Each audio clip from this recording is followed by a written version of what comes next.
Welcome to CEC lectures. Myself Dr. Preeti Jagwani. I am from Department of Computer Science, Arbit College, University of Delhi. So presently we are learning programming in Java through a lecture series, and the topic which we have covered in our last lecture was about the control statement in Java. And that control statement, for those control statements in Java, we have covered the selection statements about the if and switch, and we have also covered the looping statements that are for, while and do while, among which the for and while are entry control statements, while do while is actually an exit control statement. So this is what is actually a quick recap of what we have done under the topic of control statements till this point, and today we are going to take this topic further. And for today's we have the agenda of taking for each loop, and then after for each loop I'll be taking some jumping statements. So let us begin with today's lecture. So this is about for each loop. So for each loop is actually, as the name indicates, it is a looping technique, or we can say more specifically it is an array traversing techniques. As we have for loop, while loop and do while loop, similarly we have for each in order to traverse inside the array or traverse in the array. And this is actually introduced in JDK 5 or Java 5, we can say. Before the version 5 of Java, this for each statement or this for each loop was not available. And here in this for each loop, what are we going to do? Instead of declaring and initializing a loop counter variable, so we are not going to declare and initialize a loop counter variable. We are going to declare a variable which is having the same data type as that of the base type of the array. That's why I have told you initially that it is an array traversing technique, and that's what the kind of we can say limited scope of this for each loop. But for traversal of array, or in the traversal of the list as an abstract data type when I am talking about, so yes, we can say that's the that is one of the best constructs which we can use. So we are not going to declare and initialize a loop counter variable. Instead we are going to declare a variable that is of same type as that of the base type of the array. So if my array is of integer type, we are going to declare a variable that is of integer type, and declaration of that variable within the for each loop is going to be followed by a colon, and after this colon we are going to write the array name. We will be looking shortly into the kind of a structure or the general format of this for each loop. And when we say for each, so it is not like that within the within the general syntax we are going to specify for each. No, it starts with the keyword for, as like a normal for loop, but in the loop body you will kind of we can say witness some changes. So in the loop body we use the loop variables created rather than using an indexed array element. So indexed array element we are not going to use here. Please remember this statement that we are not going to create any indexed array element, because this is going to be one of the I can say limitations or one of the features of your for each loop.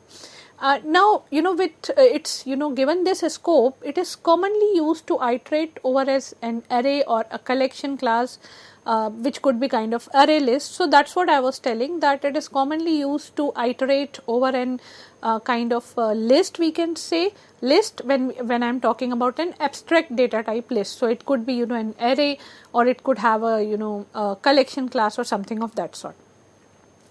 Now coming to the syntax, here is the general syntax for this for each loop. So we are saying it for each because of this difference from the for, but the keyword used here is for, and within the bracket we are going to write the type, then the declaration of a variable followed by a colon, and then the name of the array on which we need to iterate, and whatever statements we are going to use, we are going to write using this variable. So this is going to be a general structure of, or we can say a general syntax of this for each loop. Let us see this with the help of a concrete example. So here I am having a class, you know that in Java, this public static void main, we need to write it within a class that is there. So class demo public static void main string arguments, and we have declared an array which is of type integer, and there are kind of we can say some numbers. So we have declared, also we have initialized that array, and if I want to iterate over the elements of these array, that means maybe kind of I am going to print the elements of those array and so on and so forth.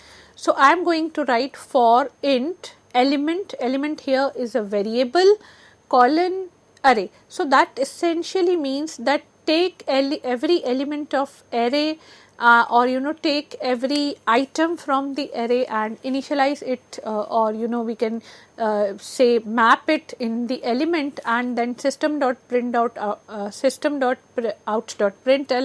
element. So this is going to print all the elements of the array. So here without kind of we can say initializing any loop control variable, we have not initialized any loop control variable, just a simple variable of the type which is of the data type of which your array is. So if your array is of integer, we are going to use an integer element.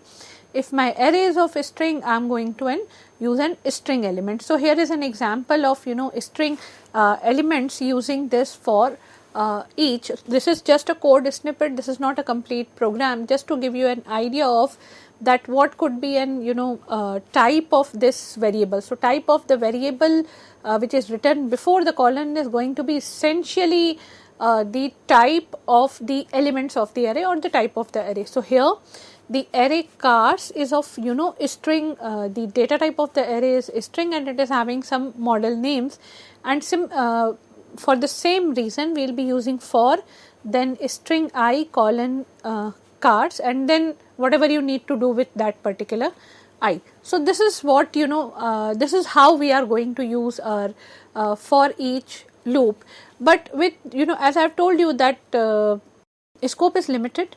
So for each loops are actually having or carrying some of the limitations with them. Now let us try to understand what is that limit, what are those limitations. So the first limitation says these for each loops are not appropriate when arrays to be modified. If you really want to modify some array, then you can't use it, they are not appropriate construct. You can only change the element which is taking, or that variable which is taking the elements from the array. So for example here, which is given on the screen, the variable is num, which is taking elements from the or the items from the array marks. So you can only you can change the num, you cannot change the element of the array. So that is the first and a very important limitation of your for each loop. Coming to the next loop, it says for each loops do not keep track of index. So if you want to if you want to access the index of the array, for each loop is certainly not a choice, because for each loop is not going to keep track of the any kind of index of the array. Also it iterates forward over the array in single steps. Generally it happens that it only iterates in a forward manner, not in a backward manner, over the array, and that too in the I can say single steps.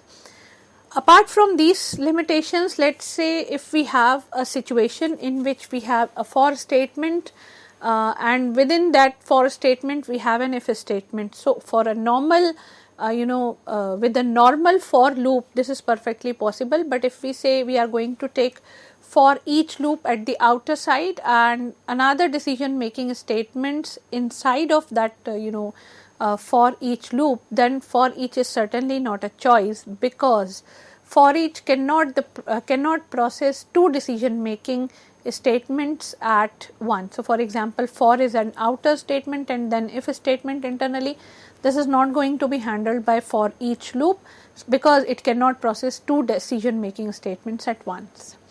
Then for each loop also has some is having some performance overhead over the simple iterations, or we can say over simple while loop or for loop.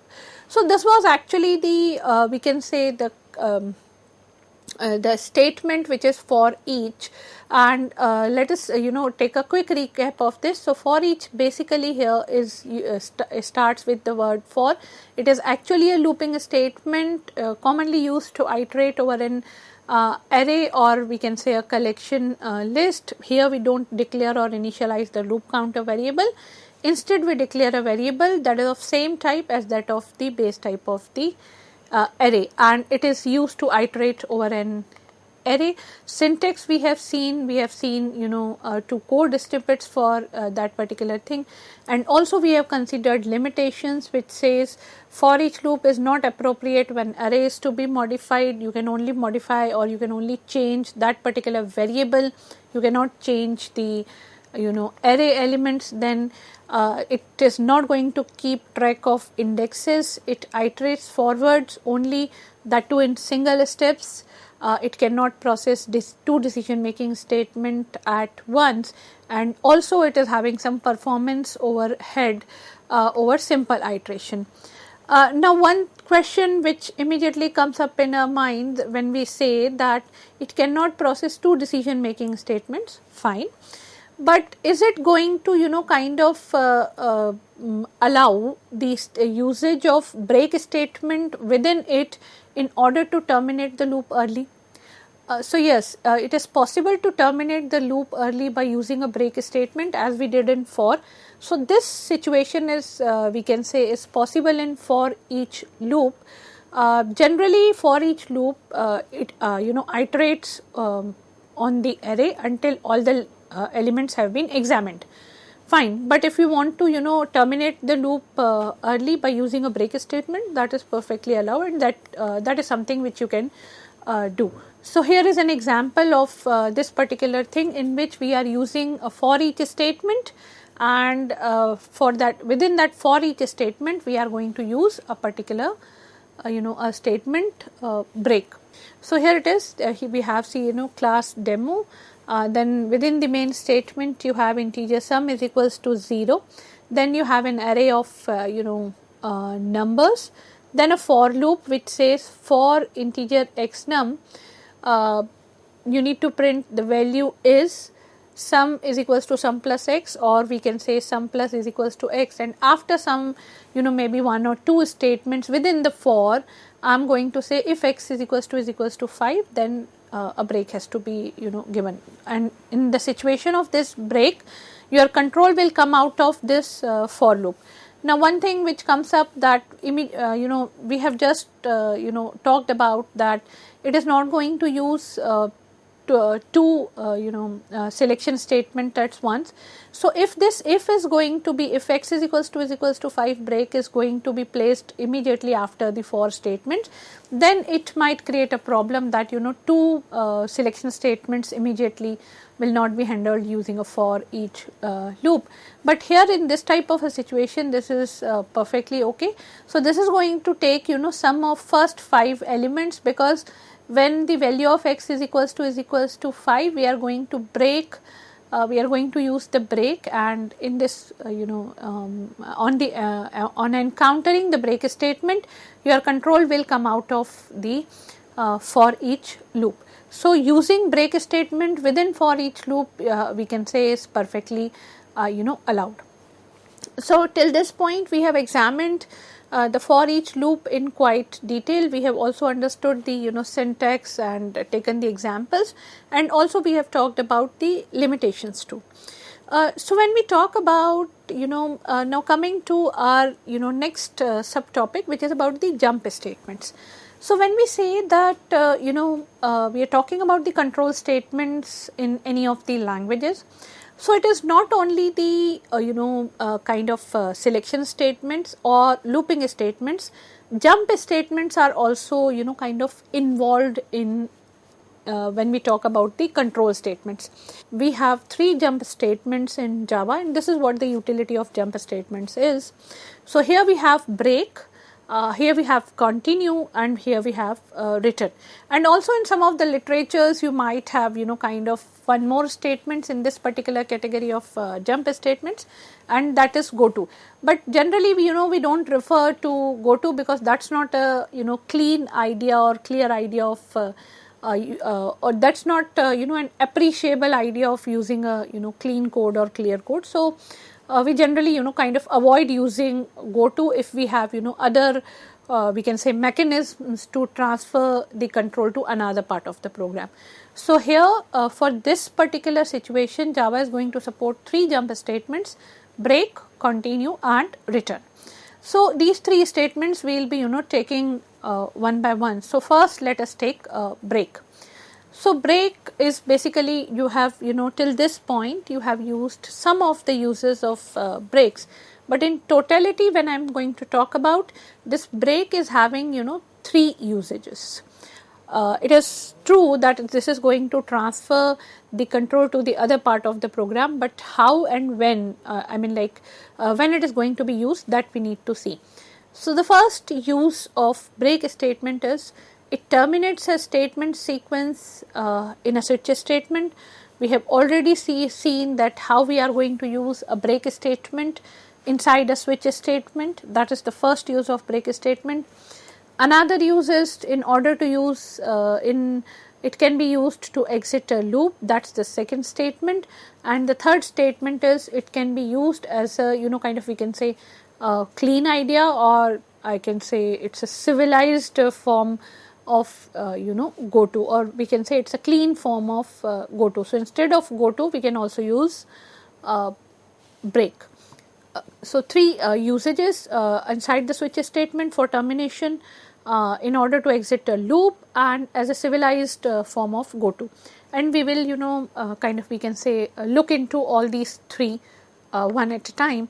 When we talk about in a switch case, this is somewhat which is familiar to you people, because we have already used this switch case statement and the we can say importance of break when we were talking about the in the lecture when we talked about the selection statements. So selection statements we have seen if and we have seen switch, and within the switch case statement we have seen the break, which is used in switch case statements to bypass all the other cases and jump out of the switch statement. So how it is going to how it is going to be used. So here is an example which says a main function within a class and a character variable a whose value is equals to capital C, the constant capital C, and this is the expression of the switch case. That means switch is going to operate on the value of a. So if it is going to value of variable a, if it is going to match the literal capital A, it is going to say system.out, it is going to print letter A, and if one particular match is here, it will break and come out of the switch statement. So when it is come out of the switch statement, you can say this code snippet is going to be terminated over there. So here when we have fixed the value of the variable a as the literal C, case A, it is not going to match. Then obviously case C, yes, it will match, and it is going to print letter C, and then after printing letter C, the statement return is break. So here by encountering the break, it is not going to check into the default case because one case is already satisfied. Default is kind of we can say checked if none of the cases written above is satisfied. So for example, if we are going to remove break for break statement from this switch case, so it will check case A not satisfied, then again it will check case C and not maybe satisfied or not satisfied, it will again go to the default statement. So once a statement is satisfied, you need to in a way you need to come out of the switch case statement. For that we are going to use break here.